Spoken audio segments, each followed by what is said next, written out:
Hello and welcome to the DJ Force 10 in Conversation podcast, episode 104. My guest this episode is none other than the legendary drummer Alan White. He is of Yes fame. He also played with John Lennon on Imagine. He also played with George Harrison, the Plastic Ono Band, and many, many more projects that he has worked on. And is just about to embark on a world tour with Yes, performing the Relayer album specially for this one, along with their classic hits.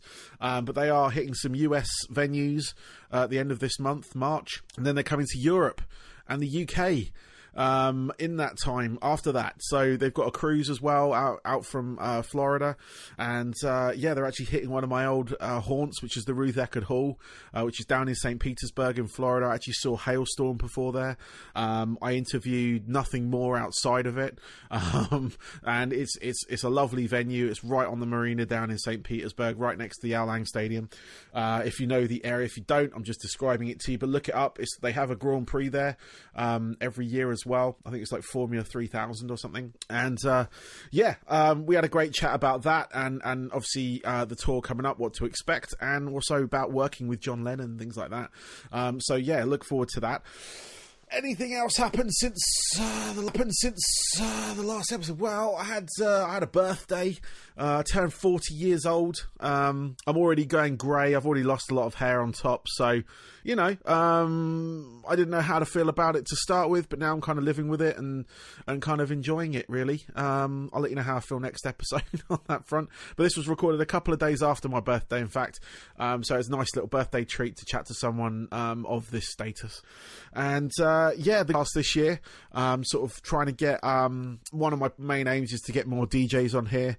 I have reached out to a few sort of DJs within the rock and metal field, along with some sort of like the classic sort of scratch DJs and stuff like that I'm fans of.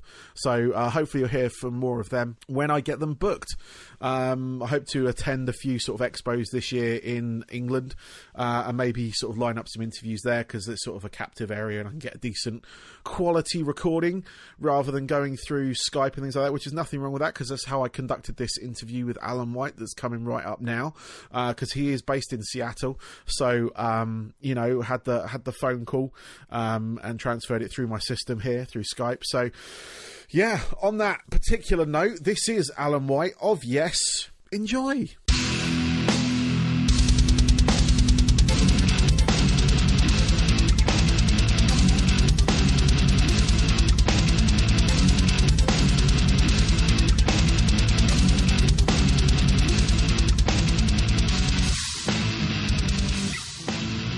Alan White, thank you very much for joining me. Pleasure. No problem. And how are you today? I'm very good. Just getting on with life here. I'm living in Seattle in the state of Washington, and it's pretty sunny today in the 50s, so it's not too bad. Excellent. Yeah, it's a bit miserable over here in the UK. So I heard it was pretty cold over there. Yeah, it is. I'm in my what I call a studio. It's actually my garage, but but it's very cold in here at the moment. So. Oh dear. Okay. That's all good. But yeah, we're here today to talk about your forthcoming tour with Yes, with you at the helm of the drums. You are just about to embark on a couple of dates in the US, and actually hitting one of my old haunts that I used to live over in Florida. So I know the Ruth Eckerd Hall, which is your one in Clearwater, St. Pete area. Oh, some very good friends who live there. I like that area. Yeah, it's nice. I mean, the weather's always nice out that way. I'm missing it right now because it is that cold. So it's not too bad, actually.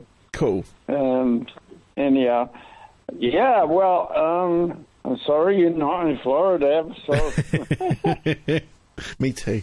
But you're also coming over to Europe and to the UK as well. Yes. And this is a whole part of the Relayer tour that you're doing, where you're playing that album in its entirety, which I must say is an absolutely fantastic album. One of my favourite tracks of Yes is actually off that album. It's Sound Chase. I love that track. Yeah. So I know. Well, I love that track too. It's one of the fastest, craziest things we ever did, but a lot of people love it. Yeah. No, it's fantastic. I was just in preparation for this, re-listening to it.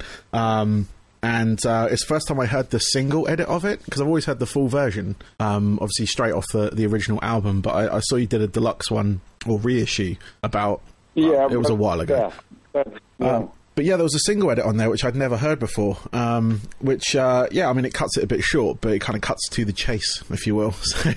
Yeah. But that track, Sound Chaser in itself, is not a long song. It's pretty quick. Yeah.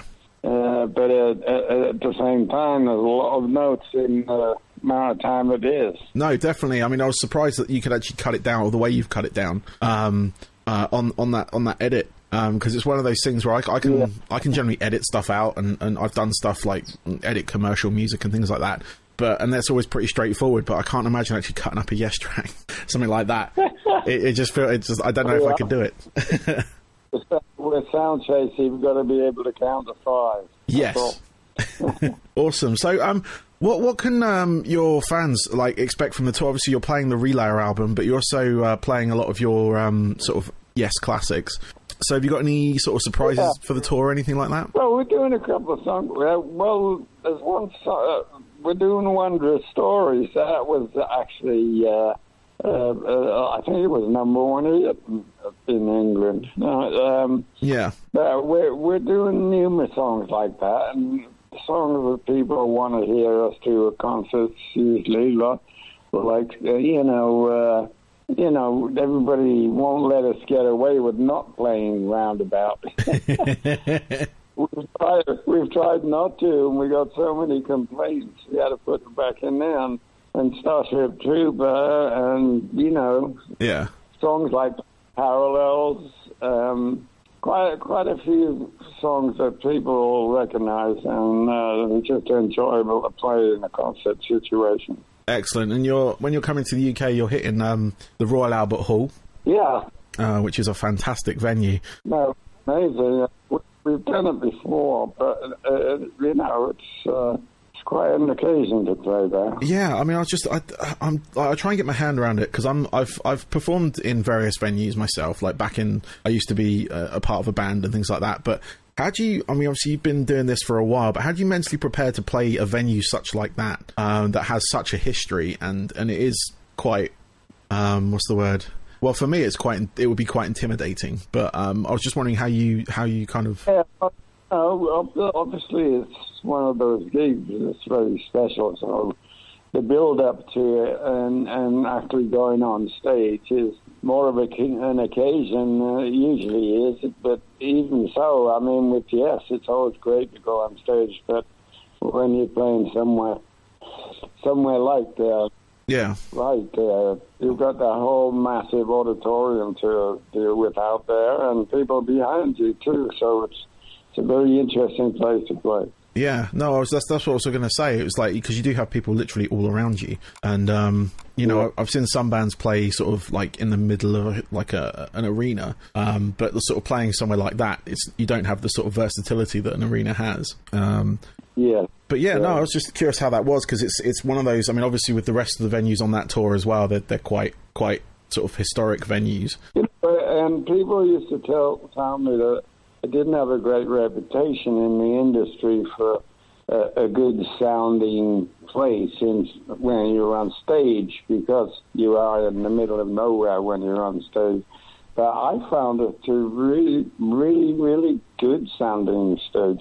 So, and I just go by my own judgment in that case. Yeah, no, definitely. You're also doing a cruise that I've noticed as well, just coming out of the US. Yes. Yeah, I was looking at that lineup as well, and there's, I mean, it's anybody who's like anybody on the sort of prog rock circuit playing that show.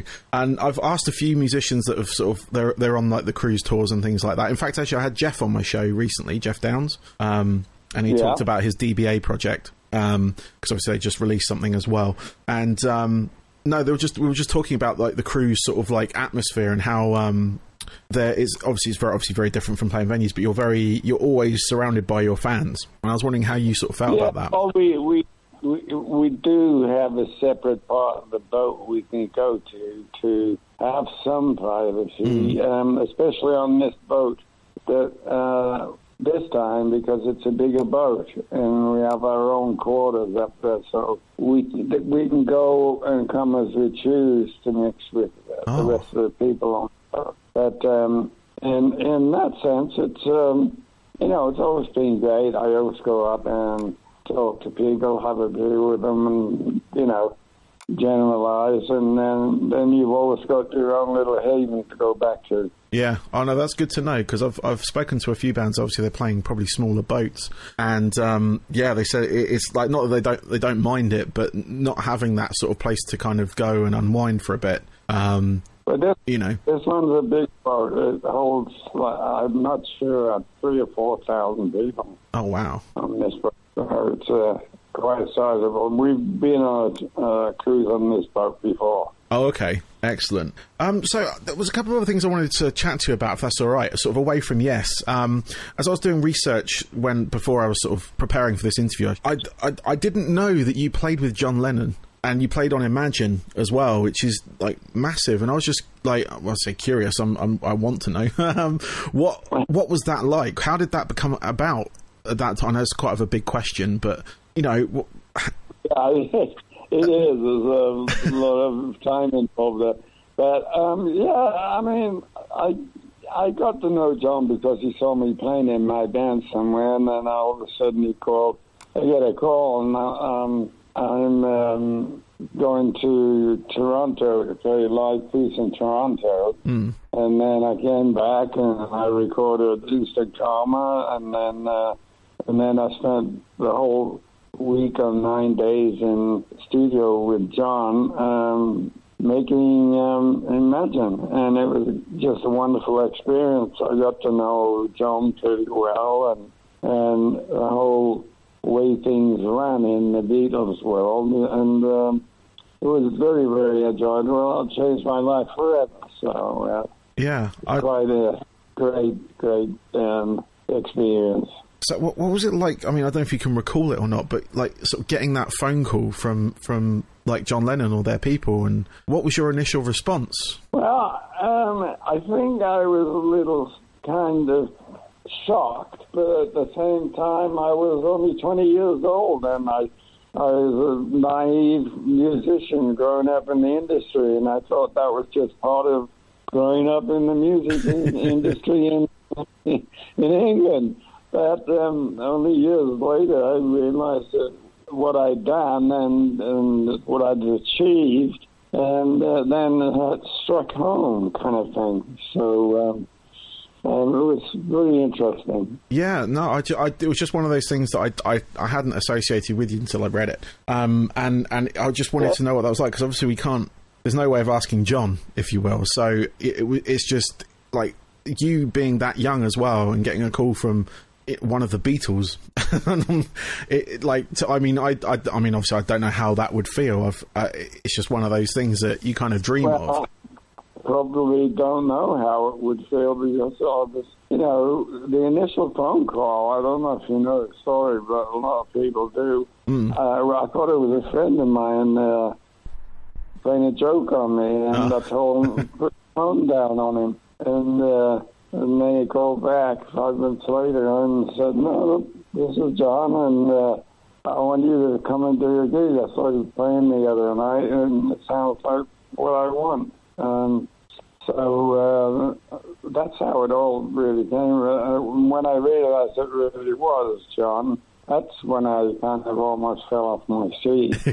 and I just slept very lightly that night and got up and got in a car and went to the airport in the morning and met him in the airport holding tank, as it were, for artists. Got on the plane and then rehearsed on the plane, and then I ended up on stage. It was that quick. The whole thing was a whirlwind. It's one of those. That's amazing. And it was all recorded. I mean, I live literally down the road from where it was recorded, which is just down the road from Ascot. Okay. And Chisenhurst Park, right? Yeah. Yeah, it was just one of those things like I've always associated with the area, but like getting the opportunity to speak to you, someone who was actually part of it, is absolutely amazing. I used to drive there every day in the car and start recording around late morning, lunchtime, and then we'd have dinner in the evening and listen back to what we'd done, and we'd go home and start the same process the next day again. Excellent. That's amazing. I love it. Thank you very much for that. And it's not the only Beatle you work with, as well, as I've also found out as well. You work with George Harrison. Did that come through after working with John? Yes, because George would actually come down to the sessions, and he'd hang around and kind of play on certain things, and then we'd all sit and have dinner together. That's how I got to know George. And what a wonderful person he was. Him and John. It was just great to be in their company, both of them. And then George asked me to play on All Things Must Pass with a whole bunch of other people, which I gladly did. And that took about 3 weeks of going to EMI studios every day. And then, it was just amazing. Yeah. All of that. And I love the fact that it only took your 3 weeks, Like some people slave over albums for months, years, Yeah, well, yes, we take quite a few months to make some albums. Topographic Ocean took 3 months to release and 2 months to record. Okay. That's 6 months. Yeah. Cool. Well, I've got a couple of questions left for you, then I can let you get back to your day, if that's all right. It's quite a heavy question. I say heavy. It might involve some thought, but you might be able to rack them off. But what I'm after is your 3 top albums that kind of made you the musician that you are. What were the ones that really spurred you to become the drummer that you became? Oh boy, that is a pretty hard question, because I'm a Gemini, and I love all kinds of music, basically, within limits. But, I love jazz, and I love classical, rock, all of that kind of stuff. And I get affected by lots of different areas of that. One of the albums that musically inspired me a lot was, it was 2 actually. It was Sgt. Pepper's and Pet Sounds were 2 of my favorite albums to Excellent. kind of play. And the drums on those are pretty normal, but I was more interested in how the drums reacted with the song, and that's why when I was developing my style as a drummer, I always adapted a style of kind of melody in playing the drums, along with rhythmically. And I think that taught me a lot about how to play drums with other people in a band and diverse music. And that's when I started listening to fusion songs, like, the album Heavy Weather by Weather Report. Yeah. Yeah, well, I loved that album. I played it over and over. So I'd mix a kind of style of fusion drumming with, pop drumming or just really good jazz drumming. Yeah. So I rolled everything into one parcel and was able to do them all within one style. No, you can definitely hear that in your style of music. There is a lot of you don't just pin it to, like, a lot of people just pin it to say jazz drums or sort of like you say with the fusions kind of things, but you do have that kind of melody with the drums that only a few drummers that I can probably name in a moment, but there's only a few drummers that I know that can do that. And it was yours. The music that you make is one of them. And yeah, no, I absolutely love that style. I grew up having a great sense of harmony and melodic issues, and a lot of tracks that I did within recording tracks throughout the years is I played with different people in the band. I'd play with the vocals, for instance, on one song, and made the drums react to the vocals, and then I'd play with the guitar and another, and obviously with the bass, you just play with the bass all the time. And I was fortunate to have Chris Squire as the bass player all through that period, and he's one of the best in the world. And since he passed away, he was a very solid man. Yes. Yeah, no, definitely. So I've got one more question for you, Alan. What are your hobbies away from music? What do you do when you're not drumming? Well, I'm getting a little older now, so some of them drop by the wayside. But I like boating. I've got a boat Nice. on the Puget Sound here in Seattle, and I've very much been interested in boats. I suppose I grew up near the ocean when I was a kid, and I never really lived anywhere that's been away from the ocean. So there's always been that sense in my blood, as it were. And then, it's scuba diving over the years. I've done that quite a bit. And then I learned to fly a plane at one time, but Wow. I never kept up my lessons. But John Anderson in the band in the 70s used to call me Action Man because I was always doing something like that. That's amazing. Excellent. Well, Alan, thank you very much for your time. I do appreciate it. Good luck with your tour, and send my love to Florida. All right, I will do. We got a day off in Clearwater, so it should excellent. be fun. Yes, no, it's a lovely place to be. There's a lovely marina down there in St. Petersburg. Some of the rest are really beautiful. Yeah. In fact, the venue is right on the marina, to be honest with you as well. Yeah.